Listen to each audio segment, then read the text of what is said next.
Muy bien, Zunzunegui, me da mucho gusto que estés con nosotros. Anunciamos primero las conferencias que vas a estar dando, por favor, porque luego se nos olvida. Claro, pues bueno, Eddie, precisamente como en el 2014 se cumplen 100 años del inicio de la Primera Guerra Mundial, y mi planteamiento es que es una sola guerra mundial desde el 14 hasta el 45, pues tengo un ciclo de conferencias en el Instituto Cultural Helénico a 100 años de la Gran Guerra, las razones detrás de la locura. Son 4 conferencias, pues explicando 400 años de antecedentes para entender todo lo que tiene que ver con el mundo moderno y con la guerra mundial.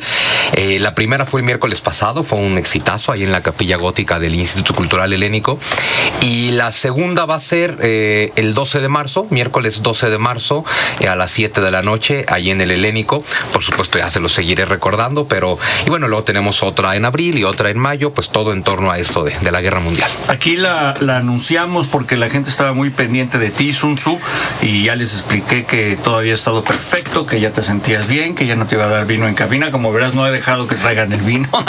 Sí, en realidad muchas teorías apuntaban a vino adulterado.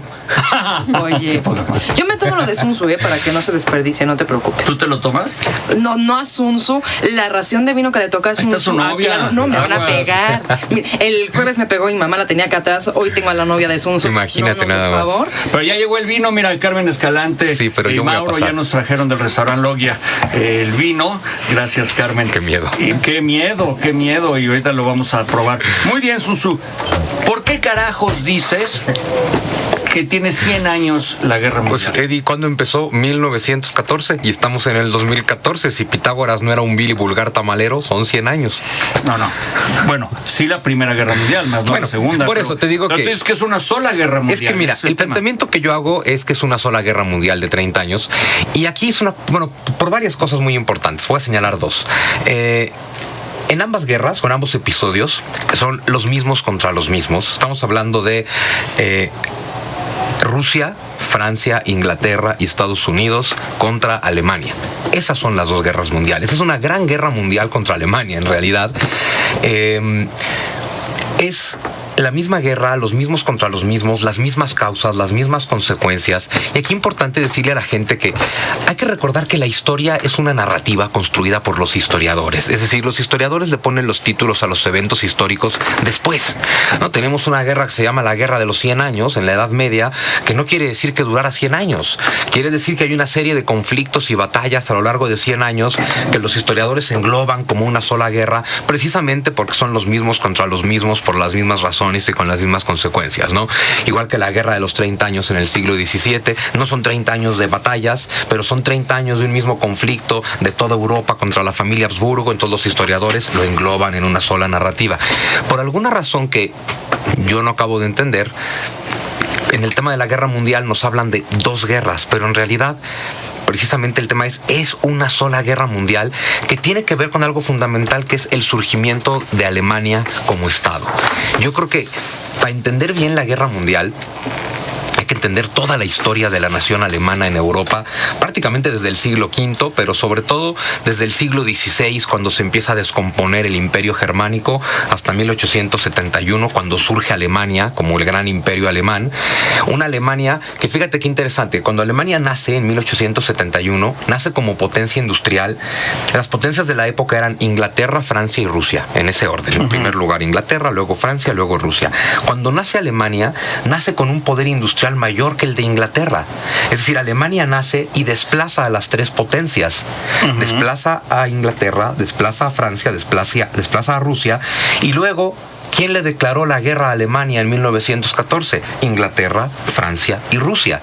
Es decir, las 3 potencias que llevaban los últimos 250 años siendo las grandes potencias de Europa, las 3 fueron desplazadas por el nacimiento de Alemania, y las 3 le declararon la guerra a Alemania, una guerra que dura 30 años hasta que finalmente destrozan a Alemania y la parten en 2. Pero ¿qué pasa? Que Alemania perdió. Como Alemania perdió, Alemania tiene la culpa. Pero es que eso pasa en todas las guerras. No es que los buenos siempre ganen, es que los que ganan se convierten en buenos según su propia versión de los hechos, ¿no? Son los que mandan. Exacto. Con esto tampoco quiero decir que los alemanes sean los buenos. El tema es que en las guerras son malos en los dos lados, ¿no? Pero, por ejemplo, nos dicen que en la historia se trata de aprender de los errores del pasado. ¿Cómo vamos a aprender los errores cuando nos cuenta una versión tan simplista como esta? Lo que todo el mundo aprendió en la secundaria y en todos los libros de historia es que la guerra empezó porque el 28 de junio de 1914 asesinaron a Franz Ferdinand, el archiduque de Austria, ¿no? El archiduque, el heredero al trono del Imperio Austrohúngaro. Entonces, claro, si nos quedamos con esa versión, pues la guerra parece casi un producto de la casualidad. Es como decir, si no hubieran matado al archiduque, no hubiera habido guerra. Y el tema es que hubiera habido guerra porque lo del archiduque fue un pretextazo. Porque imagínate esto. Mataron al archiduque en Sarajevo, en Bosnia, y lo mató un serbio. Entonces, fíjate la narrativa que nos están diciendo. Un serbio mata en Bosnia al archiduque de Austria, y en consecuencia se declaran la guerra Inglaterra, Francia, Alemania, Rusia y Estados Unidos.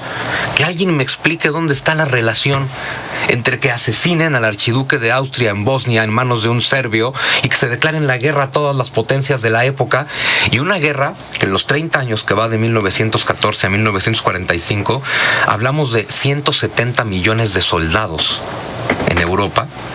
Es que hay que dimensionar esta cifra: 170 millones de soldados de una Europa que tiene 440 millones de habitantes. Estamos hablando del 35% de la población europea marchando en campos de batalla. Hablamos de 100 millones de muertos si juntamos los dos episodios de la guerra en Europa. Es una masacre tremenda. Tremenda. Porque hay que entender que la principal arma de la guerra mundial, hay quien puede pensar que fueron los tanques o los aviones o la bomba atómica, pero la principal arma de la guerra mundial fueron las personas. Esa es la otra cosa que es terrible. Con un discurso de odio tan tremendo como el nacionalismo, para las grandes potencias, o más bien los grandes líderes de las potencias, lograron manipular a 170 millones de personas para que se aniquilaran unos a otros. Y el gran tema es aquí: ¿cuál es la razón de esta aniquilación? Es decir, ¿por qué tuvimos una guerra mundial? Porque pensar que por el asesinato del archiduque marchan 180 millones de soldados, mueren 100 millones de personas y se destroza Europa, pues es ridículo, ¿no? Pero entonces, ¿realmente sobre qué iban? ¿Sobre las tierras, las salidas al mar, los yacimientos de acero, de carbón, de hierro? Van un poco por todo eso que estás diciendo. Hay que entender que esta es una guerra capitalista. Y cuando digo una guerra capitalista, hay que entender que todo empieza seguramente con la revolución industrial. Es decir, vámonos a finales del siglo XVIII. La revolución industrial generó, a través del descubrimiento de la máquina de vapor, luego de la electricidad, del carbón como combustible, lo que tenemos es una capacidad de producción que nunca antes había existido, ¿no? Entonces, la revolución industrial básicamente es transformar recursos en bienes de consumo. Eso es la industrialización, ¿no? Y tenemos a unas potencias europeas, básicamente el Imperio Británico, el Imperio Francés, el Imperio Holandés, el Imperio Alemán, el Imperio Italiano, el Imperio Austriaco, el Imperio Turco. O sea, todavía es un mundo de puros imperios que entre 7, 8 países europeos más el Imperio Turco dominan todo el planeta. 7 países africanos, 7 países europeos son dueños de toda África. 4 países europeos son... ¿Ya no? 7 países europeos son dueños de toda África. ¿Y ya no? Pues en la práctica lo siguen siendo. Alemania es la dueña de Europa. Exacto, y China es la dueña de África. Pues bueno, es que ese es el tema del imperialismo. ¿Cómo que China es la dueña de África? Bueno, es que ese es otro tema para que platiquemos un día, pero China tiene inversiones multibillonarias en África y todos los recursos naturales del continente africano están prácticamente empeñados en China. ¿Te imaginas los hijitos de los chinos africanos cómo van a salir? Pues negros y con ojos rasgados, pues es la única posibilidad que se me ocurre, Eddie. Pero bueno, ese es otro tema que, por cierto, sí hay que tocar un día de estos, porque el tema de China en África es muy importante. Pero entonces, bueno, el tema es, cuando viene la gran industrialización, todas estas potencias necesitan cada vez más recursos. Para tener cada vez más recursos, necesitan dominar cada vez más territorios en el planeta. Entonces, Entonces, mientras el mundo fue suficientemente grande, los europeos no se estaban peleando entre ellos porque estaban conquistando el planeta. Es hasta 1885, por ejemplo, cuando se reparten la totalidad de África, ¿no? Es decir, mientras hubo más mundo por repartir, se peleaban por el mundo.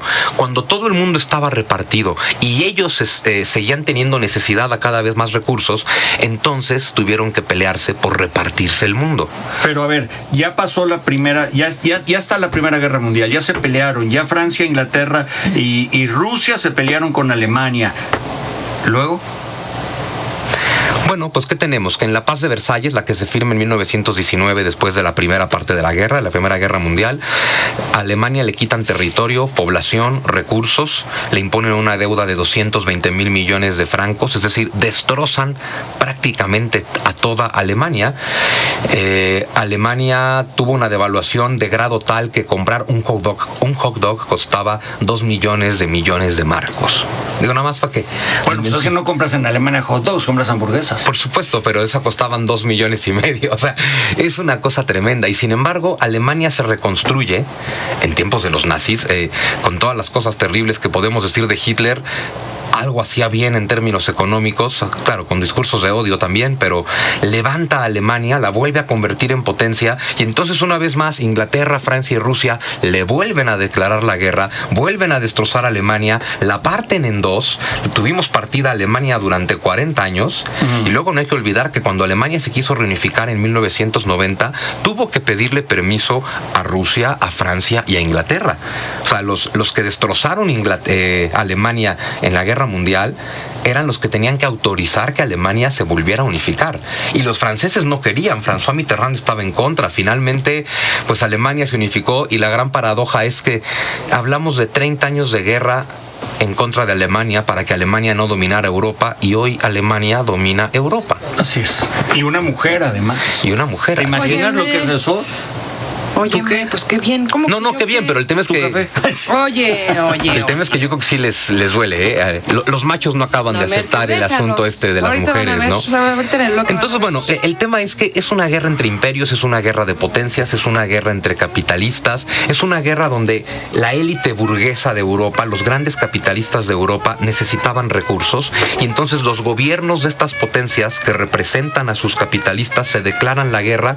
Y la parte más injusta, lo que siempre señaló Lenin en aquella época, es: los capitalistas necesitan recursos, los gobiernos se declaran las guerras en nombre de los capitalistas, pero mandamos a matarse a los proletarios.